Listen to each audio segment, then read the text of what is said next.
హల్లెలూయా. మారని దేవుడవు నీవేనయ్యా, మరుగై ఉండలేదు నీకు యేసయ్యా. మారని దేవుడవు నీవేనయ్యా,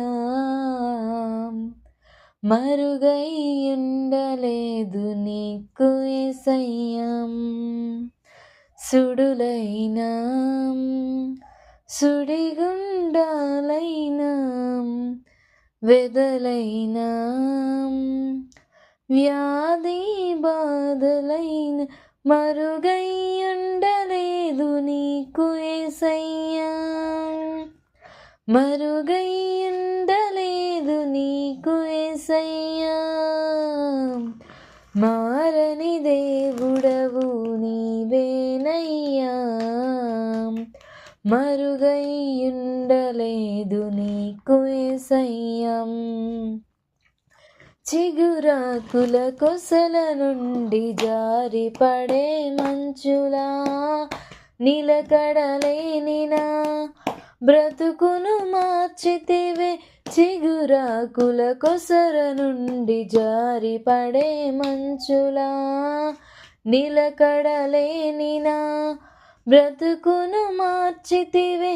మధురమైన నీ ప్రేమను నేను మరువలేనయ్యా, మధురమైన నీ ప్రేమను నేను మరువలేనయ్యా.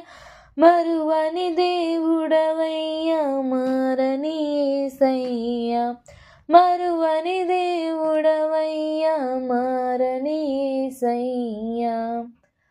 మారని దేవుడవు నీవేనయ్యా, మరుగై ఉండలేదు నీకు యేసయ్యా. మారని దేవుడవు నీవేనయ్యా, మరుగై ఉండలేదు నీకు యేసయ్యా.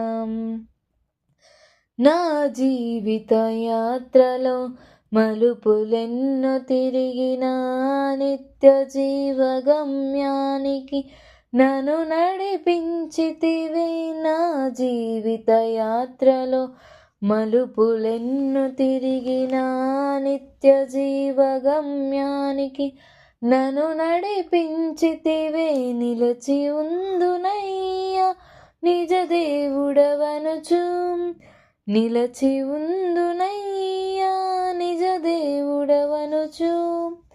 నన్ను చూచినావయ్యా, నన్ను కాచినావయ్యా, నన్ను చూచినావయ్యా, నన్ను కాచినావయ్యా. మారని దేవుడవు నీవేనయ్యా, మరుగై ఉండలేదు నీకు యేసయ్యా. మారని దేవుడవు నీవేనయ్యా, మరుగై ఉండలేదు నీకు యేసయ్యా. సుడులైనా సుడిగుండాలైనా వెదలైనా వ్యాధి బాధలైన మరుగై ఉండలేదు నీకు యేసయ్యా, మరుగై ఉండలేదు నీకు యేసయ్యా. మారని దేవుడవు నీవేనయ్యా, మరుగై ఉండలేదు నీకు యేసయ్యా. మారని దేవుడవు నీవేనయ్యా, మరుగై ఉండలేదు నీకు యేసయ్యా, మరుగై ఉండలేదు నీకు యేసయ్యా. ప్రభువైన యేసుక్రీస్తు నామములో అందరికీ నా ప్రత్యేక వందనములు.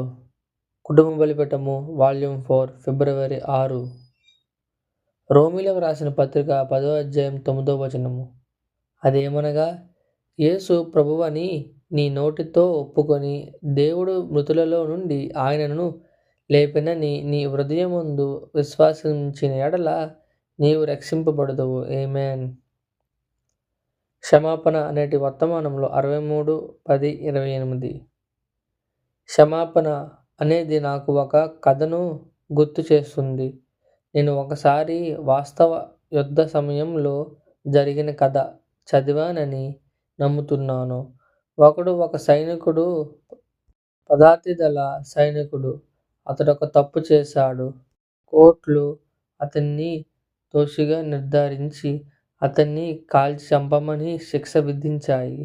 నేను నమ్ముతున్నాను అది తన బాధ్యత ఉన్న స్థానం వదిలేసి నందుకు జరిగింది.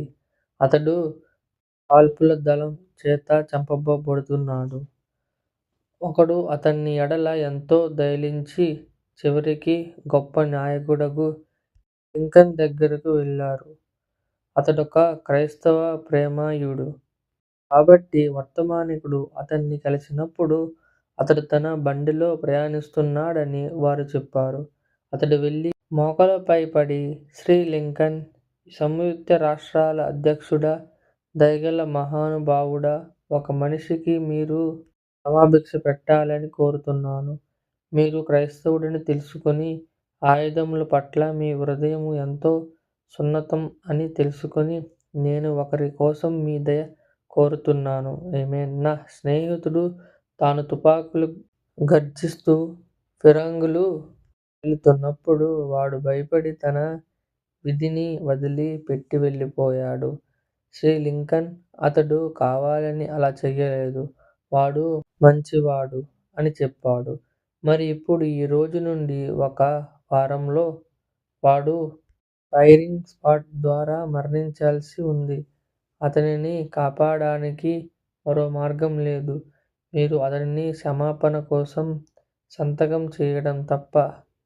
లింకన్ కొన్ని కన్నీరుతో తన బ్రీఫ్ కేసు నుండి ఒక పైపరును తీసి అందులో ఇలా రాశాడు: నేను అబ్రహాం లింకన్ ఈ మనుషుణ్ణి క్షమిస్తున్నాను.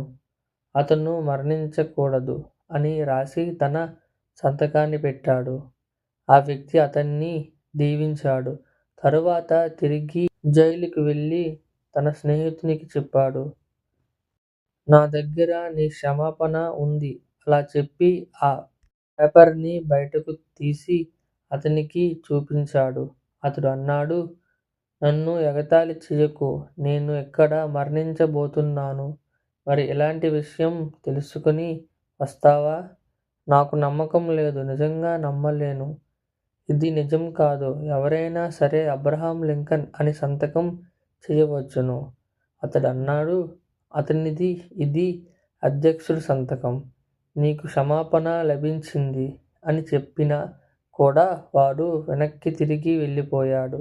తరువాత వాడు కాల్పుల దళం క్రింద మరణించాడు. ఇక్కడ ఒక వ్యక్తి విడుదల చేయడానికి సంయుక్త రాష్ట్రాల అధ్యక్షుడు అబ్రహాం లింకన్ నుండి ఒక విడుదల ఉంది. అయినప్పటికీ వారు అతన్ని కాల్చి చంపారు. కాబట్టి ఇది ఫెడరల్ కోర్టులలో విచారింపబడింది. తుదుకు తీర్మానం ఎలా ఉంది? క్షమాపణను క్షమాపణగా అంగీకరించకపోతే క్షమాపణ కాదు. కాబట్టి ఈ రాత్రి నేను చదివినది దేవుడు మనకు సమస్తము ఇచ్చాడు మరియు ఆయన మనకు క్షమాపణ ఇచ్చాడు మరియు ఆయన మనకు క్షమాపణ ఇచ్చాడు.